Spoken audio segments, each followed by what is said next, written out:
The journey of 0 to 1000 crores is not just about numbers. It's about passion, perseverance, and the relentless pursuit of a dream. A legacy that started with a belief, a handful of students, and a commitment to excellence. To those aspiring for greatness, I say dream big, work hard, and never settle. Success is a journey, and every challenge is a stepping stone.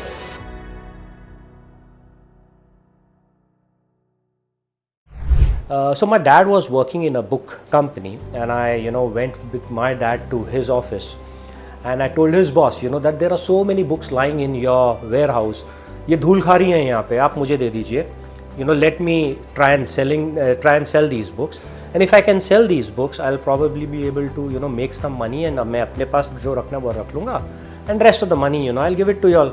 And at that time I had a bicycle, so my younger brother and myself, we put those books onto a bicycle, and we started going to schools and colleges trying to sell those books.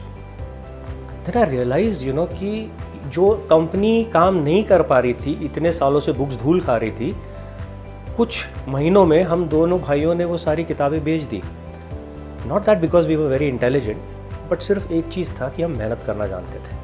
And the passion was so much that we would always sometimes go from Pune right up to Ahmednagar to sell books. One day we went from Pune to Bombay on a bicycle to sell books.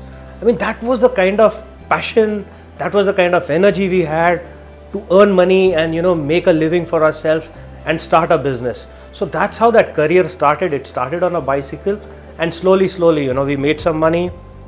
Bicycle with that transformed into a cycle, and then the bicycle transformed into a motorbike. And when we had a motorbike, that was the time where we felt we were kings. फिर bike पे किताब रख के हम गोवा जाते थे और एक दिन वहाँ पर बीच पे बिताते थे, अगले दिन जाके किताबें बेचते थे. So we would mix up pleasure, and we would mix up work, and we would have a lot of fun, and we would also earn money. You will not grow till you don't have the the struggle. So you must have heard people living, or people born with a silver spoon in the mouth don't really do too well. I mean, they don't take businesses to the next level. But what happens is, when you grow the business, when you work very hard to get something, one, obviously you value it a lot, and second, it obviously teaches you all the ups and downs of how you need to go up, and how you've achieved your goals.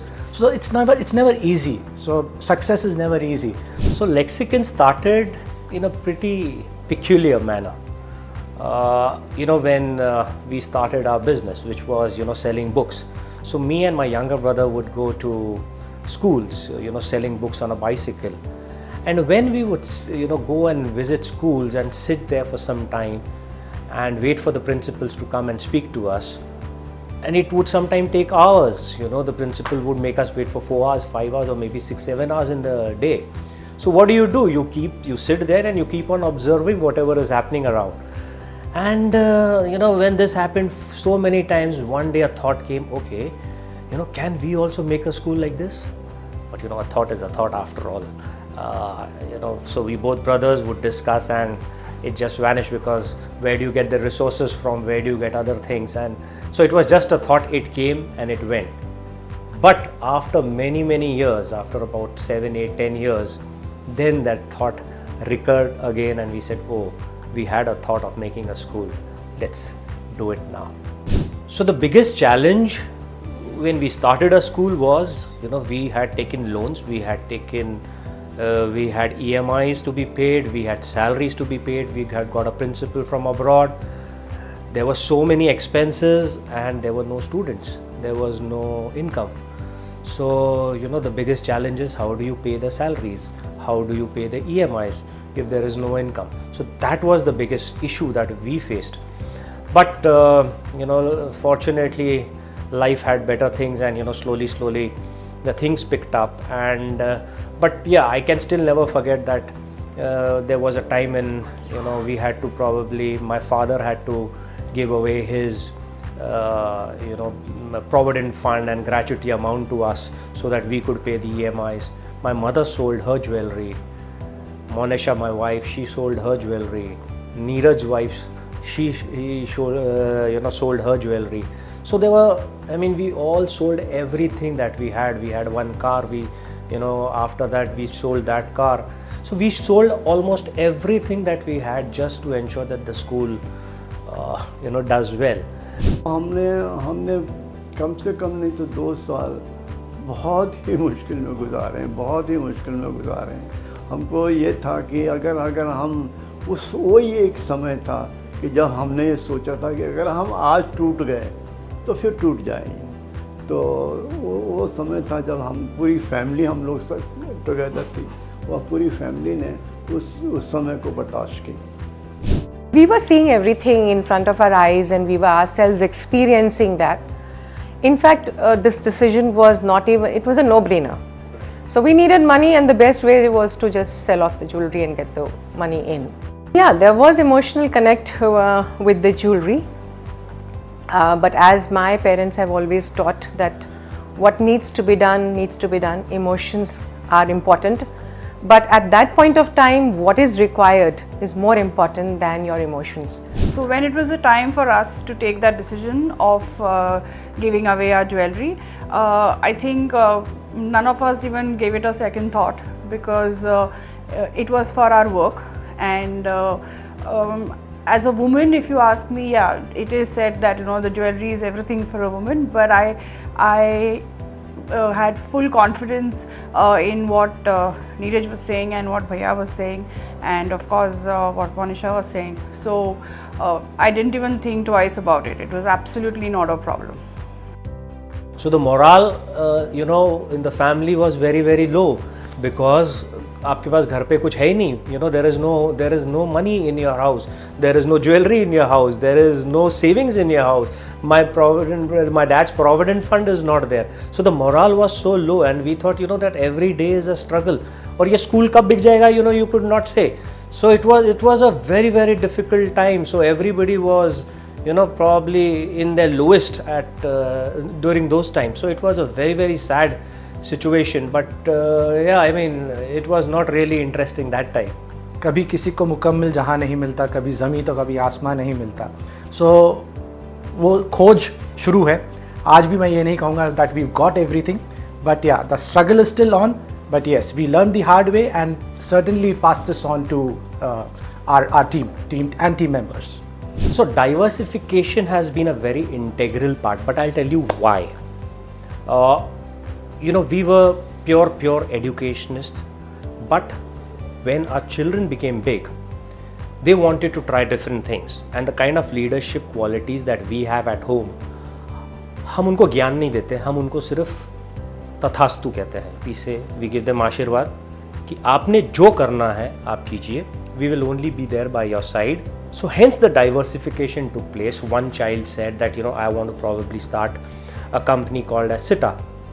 So this was my eldest daughter who studied from LA. When she came back, she saw that there was a case of on a big corporate in the world. I would not like to name the corporate, but a big corporate of the world where the talcum powder was an issue for them. And she said, if such big corporates are creating such problems for the world, let me try and get and make something which is the ingredient is more child friendly. So she came up with a company called Sita. Now she makes baby products. She ensures that she uses the good the good products in the company, and eventually that's how she is probably scaling up her business. So the other daughter, she started a company called as Rest the Case, which is basically meeting the clients, meeting the lawyers on a platform. So that's what she's done. So that's how that company started. Then media company was something that I really was very keen, so I was always intrigued by media. I liked media. So that is something that I wanted to start. So I had approached Times of India. I requested them if they could give me Pune Mirror, which was their newspaper in Pune. So it was about last week that we completely bought out Pune Mirror from Times of India, and I'm so grateful to them to give it to us and have faith in us So yeah, that's how we diversified into Pune Mirror. And then there was another company called as Multifit. So Multifit is basically a company which was into gyms. So there are about 40-45 gyms in India, in abroad, in UK, in UAE. So that's how these diversifications have happened. So I feel, yes, let's get capable people, and you can diversify as much as you can. Unless and until you have, if you do not have capable people, you'll never be able to diversify. So it's not that money can make you diversify. पैसा है तो आप कहीं भी लगा दो, ऐसा होता नहीं है. लोगों से बिजनेस होता है, और लोग हैं तो डाइवर्सिफाई कीजिए, लोग नहीं हैं तो don't diversify. I would say that. Businesses today are not made because of Italian marble or false ceiling or the infrastructure that you may have. Businesses are made only because of the people that you have. So it's the organization which is made for the people and by the people. What is the legacy that Lexicon wants to leave? I would say that, are we able to contribute to a person's growth? So if a student walks into Lexicon, and after spending a few years in Lexicon, are we able to change the personality? Are we able to make him think differently? Are we able to, in short, make him a person who's going to become successful one day? If we can do that, I feel then yes, that's the legacy that we've created. So whether it is students or even our gyms, that for that matter. So when a person walks into a gym, am I only trying to influence the person to build muscles, or am I changing the personality of a person? Am I also making that person internally strong? So this is what we do at Multifit. So we also try and touch the soul, just not the body.